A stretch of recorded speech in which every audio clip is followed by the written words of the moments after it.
subscribe now and press the bell icon. Never miss an update. नमस्कार साथीहरु, स्वागत छ तपाईहरुलाई टेक्निकल छिरिङ युट्युब च्यानलमा र सन्दाको चाहिँ भिडियोको साथमा छु म छिरिङ र आजको यस भिडियोमा तपाईहरुलाई जानकारी गराउन गइरहेको छु कि नेपालमा नै बसेर तपाईहरु अनलाइनबाट चाहिँ कसरी कोभिड-19 एन्ड कोरोना भ्याक्सिनको लागि तपाईहरुले फर्म एप्लाई गर्ने। आजको यस भिडियोमा हो साथीहरु, तपाईहरुले सही सुन्नुभयो।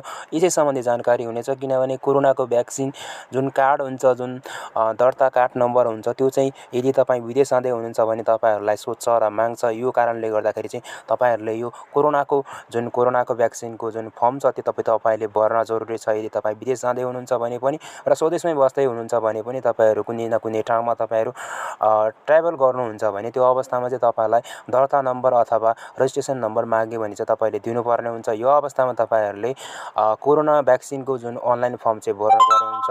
त्यहाँ भरिसकेपछि तपाईहरुले डाइरेक्टली तपाईहरुले चाहिँ कोरोना भ्याक्सिनको नम्बर पाउनुहुन्छ, जुन नम्बर चाहिँ तपाईहरुले शेयर गर्न सकिन्छ। त्यसैले साथीहरु भिडियोको अन्तसम्म रहनु होला र भिडियोलाई लाइक गर्नुभएको छैन भिडियोलाई लाइक गर्नु होला। त्यस्तै गरी च्यानललाई सब्स्क्राइब गर्नुभएको छैन च्यानललाई पनि सब्स्क्राइब गर्नु होला। अब लागौं कसरी चाहिँ त्यो अनलाइनमा फर्म भर्ने त त्यो सम्बन्धी जानकारी लिनतर्फ।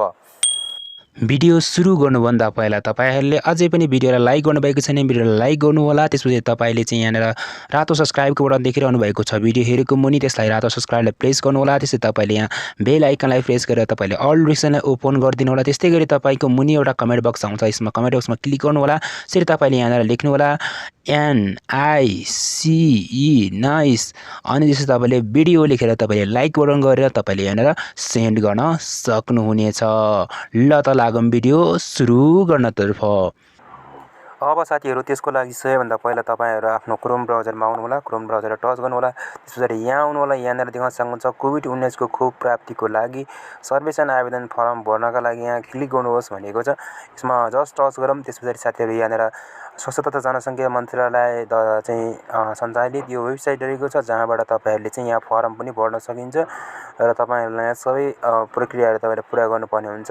त्यसैले भिडियोको अन्तसम्म रहनु होला। म तपाईहरुलाई स्टेप बाइ स्टेप गाइड गर्नेछु र तपाईहरुलाई सबै कुरा जानकारी गराउने नै छु।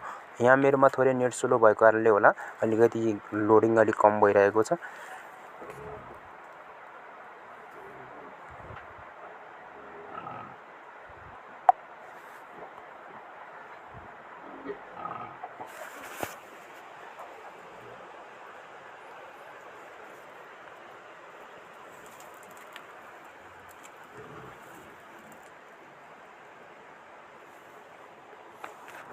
अब साथीहरु, यहाँनेर भनिएको छ कोभिड-19 को पहिलो डोज खोपको लागि सर्वेक्षण आवेदन फर्म भनेको छ। यहाँनेर यो फर्म चाहिँ किन भर्ने भनेर भनिएको छ। यहाँ देख्न सक्नुहुन्छ तपाई कुन खोप केन्द्रबाट खोप लगाउन चाहनुहुन्छ भन्ने सूचना प्राप्त गर्न।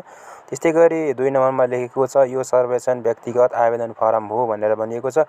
यो फर्म हालसम्म खोप लगाएको 12 वर्ष र सो भन्दा माथि व्यक्तिहरुको लागि भर्न आह्वान गरिएको छ भनेको छ।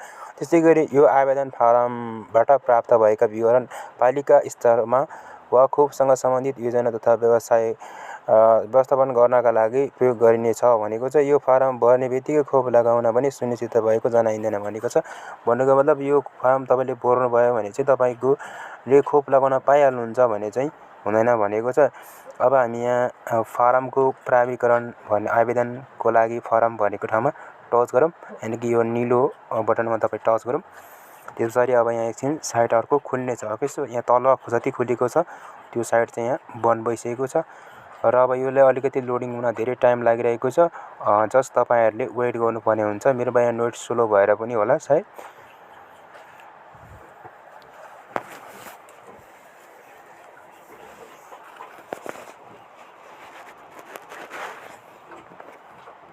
यो सम्बन्धी तपाईहरुलाई फुल प्लान चाहिएको छ भने नेक्स्ट भिडियो भनेर कमेन्ट गर्नु होला। मेटा वेल्थको तपाईहरुलाई म अर्को पीडीएफ सहित सुरु गरेर तपाईहरुलाई नेक्स्ट भिडियो बनाउने छु। आजको लागि भने यति नै। हस्त नमस्ते। तपाईको बाँकी समय सुखमय रहोस्।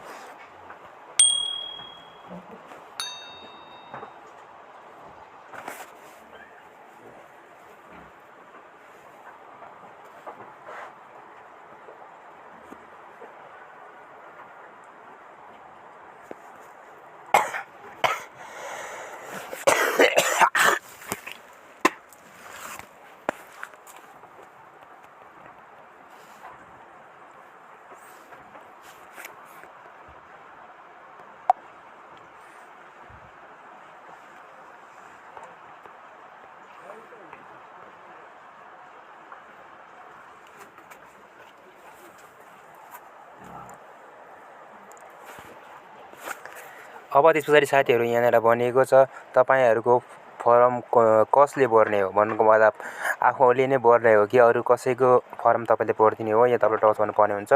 आफू स्वयं आवेदनको फर्म भर्ने हो भने यहाँ देखाएको छ आवेदन दर्ता भनेको छ स्वयंको भनेको छ भन्नुको मतलब मैले नै मेरो नै भर्दै छु भने तपाईले अप्सन ए मा नभएदेखि तपाईले अरुको भर्दै हुनुहुन्छ भनेदेखि तपाईले अप्सन 2 मा गर्न सक्नुहुन्छ र संस्थाबाट भर्दै हुनुहुन्छ भने अप्सन 3 मा गर्न सक्नुहुन्छ। अब यहाँ आफ्नो नाम लेख्नु होला जस्तो यहाँ म लेख्न गइरहेको छु मेरो नाम त्यस्तै गरी तपाईले पनि आफ्नो नाम लेख्नु होला। त्यसपछि यहाँ बीचको नाम भन्नुको मतलब तपाईको कुनै पनि मिडल नेम छ भने त्यो लेख्न सक्नुहुन्छ छैन भने तपाईले नलेख्दा पनि भयो।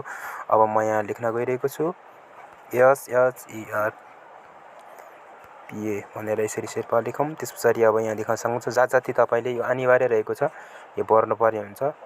जस्तो हामी यहाँ अन्यमा जाउँ। त्यसपछि अब साथीहरु देख्न सक्नुहुन्छ यहाँनिर लिङ्ग छनौट गर्नुहोस् भनेको छ अथवा तपाईले जेनेरेटर सेलेक्ट गर्नुपर्ने हुन्छ महिला हो कि पुरुष हो मेरो आँखमा पुरुष। त्यसपछि विक्रम सम्वतमा तपाईले आफ्नो जन्म मिति लेख्नु पर्ने हुन्छ जस्तो अब जन्म मिति भर्दिम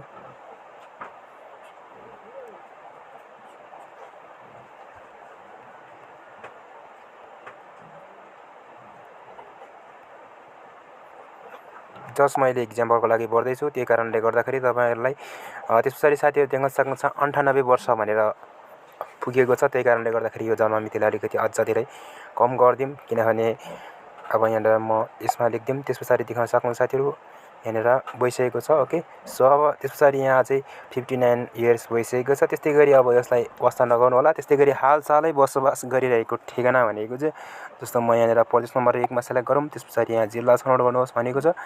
अब म यहाँ जिल्ला ओखलढुङ्गालाई सेलेक्ट गर्दैछु। त्यसपछि देख्न सक्नुहुन्छ पालिका भनेको छ जस्तो यहाँनिर म सबभन्दा पहिला कुनमा सेलेक्ट गरौँ जस्तो म यहाँ लिखुमा सेलेक्ट गर्दैछु जस्तो तपाईहरुको लागि देखाउनका लागि। त्यस्तै गरी वडा नम्बर यहाँ 8 मा लेख्दैछु। त्यसपछि टोल बस्ती यसपछि यहाँ इमेल लेख्नुपर्ने हुन्छ। त्यसपछि तपाईले यहाँ फोन नम्बर लेख्नुपर्ने हुन्छ।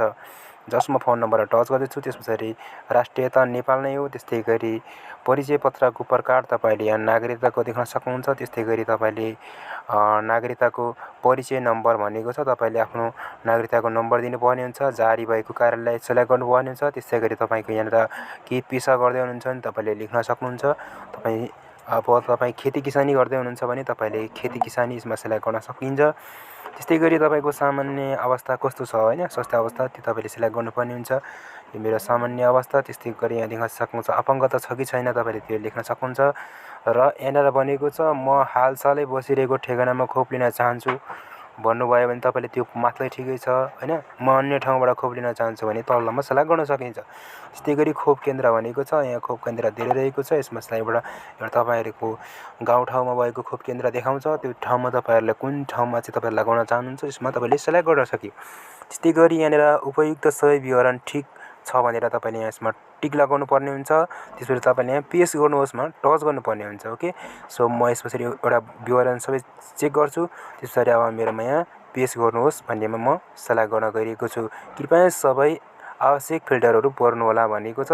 भन्नुको मतलब मैले यहाँ कुनै 1-2 वटा फिल्टरहरू बाँकी राखेको छु भन्नुको मतलब नागरिकता नम्बर मैले यहाँ लेख्न भुलेको छु ओके। सो जस्तो जस्ट इक्जाम्पलको लागि 199202344 त्यसरी हामी यहाँनिर जारी भएको मिति लेख्दैछु 2040 0311। त्यस्तै गरी अब साथीहरु अब हामी यहाँनिर अब चाहिँ हाम्रोमा यहाँ ओके हुन्छ होला ओके। सो त्यस्तै गरी अब यहाँ हाम्रो फर्म तपाईले एकचोटी फेरि हेर्न सक्नुहुन्छ।